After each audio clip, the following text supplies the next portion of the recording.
आज मैं रामायण के संदर्भ में बतलाना चाहूँगा।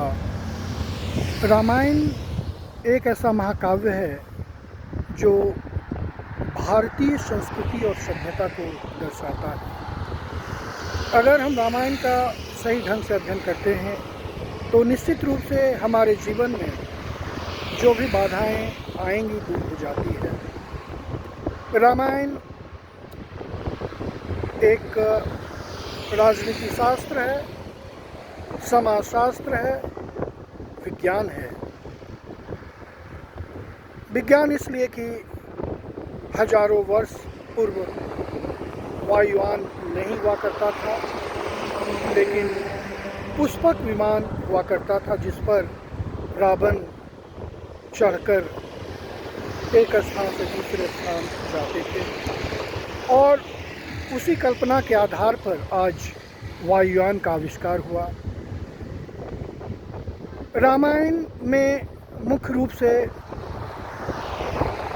दो पात्र हैं। एक महाराज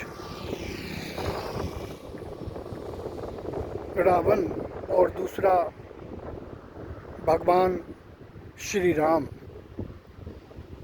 एक समय ऐसा आता है कि माँ सीता का हरण हो जाता है।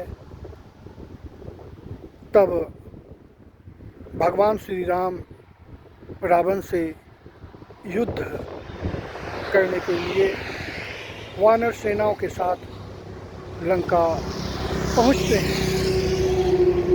दोनों के बीच घमासान युद्ध होता है।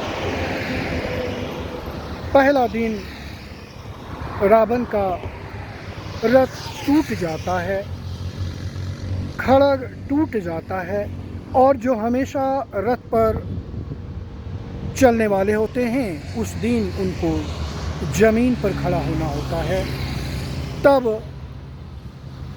भगवान श्री राम रावण से कहते हैं, वाह रावण वाह, वास्तव में तुम परम शक्तिशाली हो, लेकिन तुम अधर्म की राह पर चलकर इस दुर्दशा पर पहुंच गए।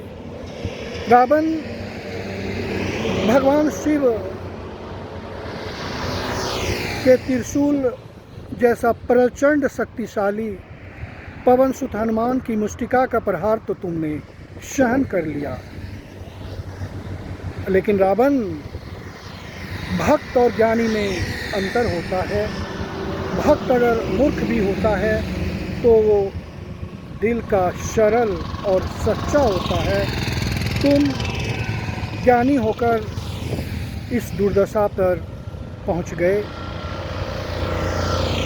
रावण, इस समय तुम घायल सर्प की भांति हो और बचने के लिए बिल की तलाश कर रहे हो।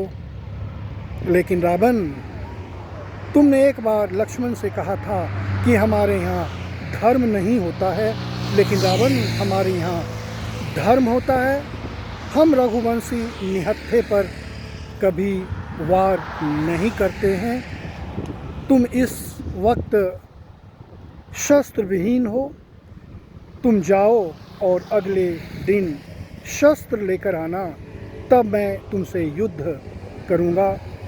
रावण लौट जाता है और फिर अंतिम लड़ाई में रावण मारा जाता है। अधर्म पर धर्म की विजय होती है, असत्य पर सत्य की विजय होती है। इसलिए जो मानव सत्य की राह पर चलते हैं, कठिनाइयाँ होती है, लेकिन जीवन में बाधाओं को दूर करते हुए वो आगे बढ़ जाते हैं।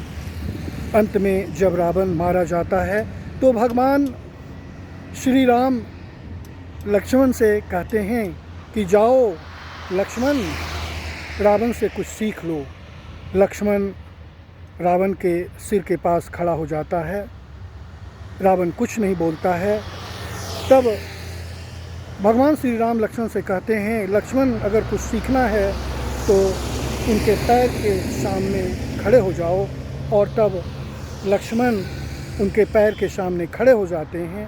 तब रावण कहता है कि 3 बातें हमेशा याद रखना, किसी को अपना भेद मत बताना। मैंने अपने भाई विभीषण को अपना भेद बता दिया, जिसके कारण आज मैं मृत्यु शैया पर हूँ। और दूसरी बात यह है कि अगर कोई कार्य शुभ करना है तो तुरंत कर देना चाहिए।